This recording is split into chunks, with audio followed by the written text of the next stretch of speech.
Bom dia, Paulo Moura, cientista político, 16 de abril de 2021. Gente, o presidente Bolsonaro está encurralado, a situação é bastante séria e ela envolve simultaneamente a questão da votação do orçamento da União e a CPI da pandemia, a CPI do Covid-19, que está em processo de instalação no Senado. E eu vou explicar para vocês no vídeo de hoje o que é que está acontecendo tintim por tintim. Mas antes eu queria agradecer a você que está doando ao canal pelo Pix ou pela conta bancária. A sua doação é fundamental para ajudar a expansão do canal.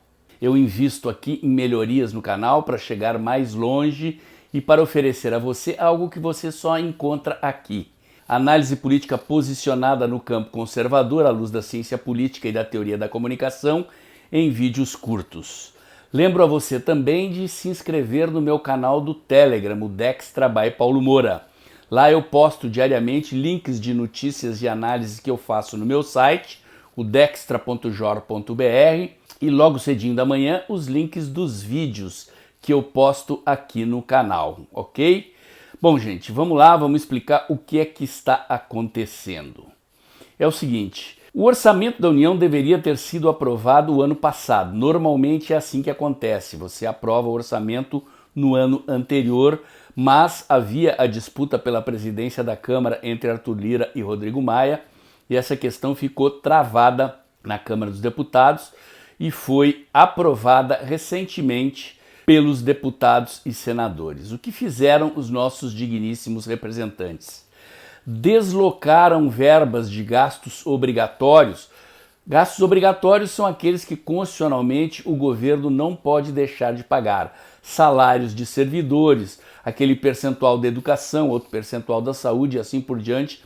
Há um conjunto enorme de despesas, a maior parte do dinheiro dos nossos impostos é destinado a esses itens, e os deputados e senadores, contra o que diz a lei da responsabilidade fiscal, pegaram o dinheiro, a verba que estava destinada para pagar essas despesas obrigatórias e deslocaram para pagar emendas parlamentares, para fazer obras e benfeitorias nos seus municípios e nos seus estados. A situação agora é a seguinte: a equipe política do Palácio do Planalto acusa a equipe econômica, a assessoria do ministro Paulo Guedes, de ter dormido no ponto, e vice-versa, a assessoria do ministro Paulo Guedes acusa a equipe política do Palácio do Planalto de dormir no ponto. Ou seja, para nós aqui não interessa quem é o culpado, tudo indica que o governo dormiu no ponto, deixou esse negócio acontecer debaixo das suas barbas. E agora o que aconteceu é o seguinte: o deputado Arthur Lira, presidente da Câmara e o principal líder do Centrão hoje, diz que não aceita mexer nas emendas dos deputados, que ele teria feito um acordo com o ministro Paulo Guedes e que estas emendas fariam parte desse acordo. Os senadores, por seu turno, que estariam em vias de perder as suas emendas, o dinheiro para pagar os gastos obrigatórios e corrigir este problema sairia das emendas dos senadores e voltaria para a origem. Os senadores estão indignados, dizendo que não aceitam isso também. O impasse está criado e o presidente Bolsonaro tem até o dia 22 para sancionar ou vetar. Acontece o seguinte: se o presidente veta, deputados e senadores estão dizendo que vão abandonar a base de apoio do governo e que o governo não aprova mais nenhuma reforma, nenhuma medida sequer no Congresso Nacional. Chantagem? É chantagem, mas está sendo feita.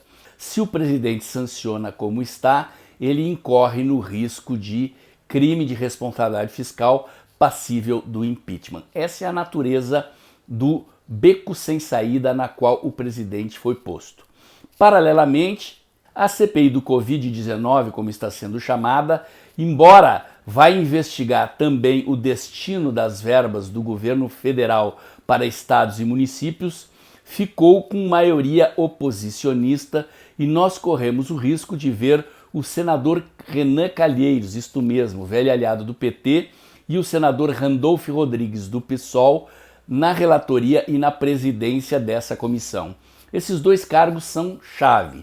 São eles que falam para a imprensa, eles que vazam as informações da CPI para tentar desgastar o governo federal, mas mais importante do que isso, eles são os responsáveis pela condução do inquérito, pelo direcionamento das investigações e para aquilo que será prioridade. O presidente, portanto, tem, de um lado, uma faca apontada para o pescoço dele na questão do orçamento, de outro lado, outra faca apontada para o pescoço dele na questão da CPI.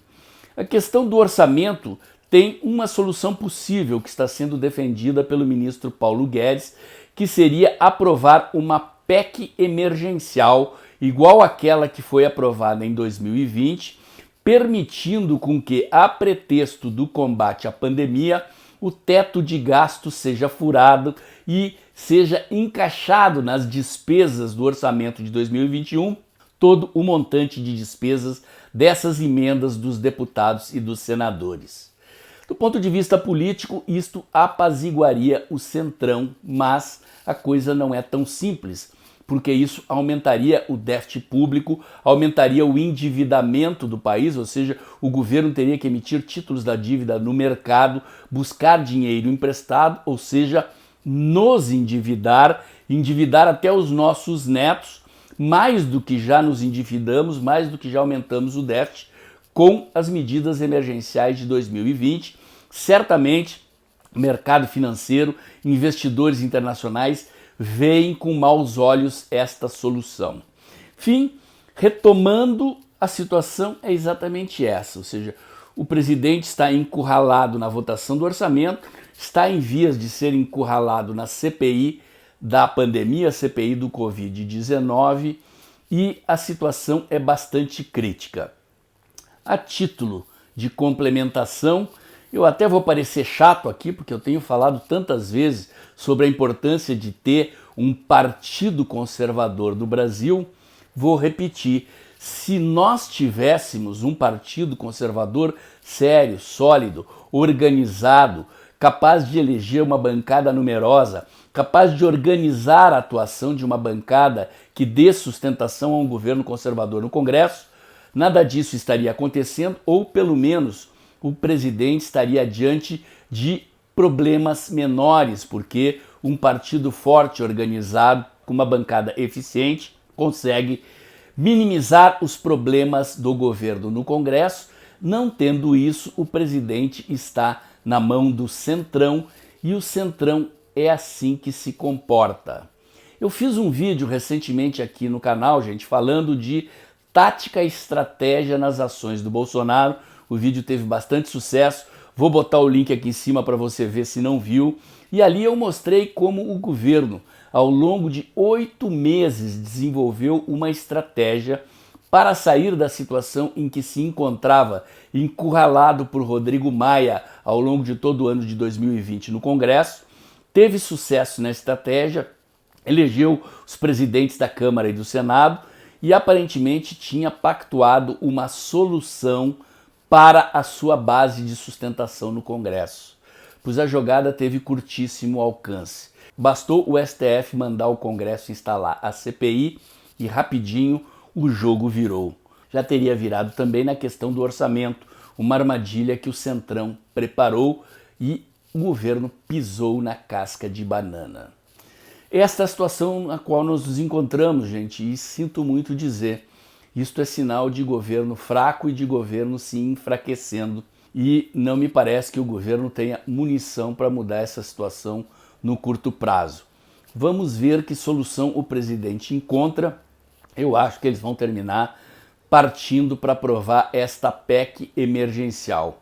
O problema é que a PEC emergencial tem que ser votada a toque de caixa. Como a emenda constitucional, precisa ser votada 2 vezes na Câmara, 2 vezes no Senado, com maioria de 2/3. Mais um problema, mas talvez no quadro em que o presidente se encontra seja o menor dos problemas, embora não seja um problema menor.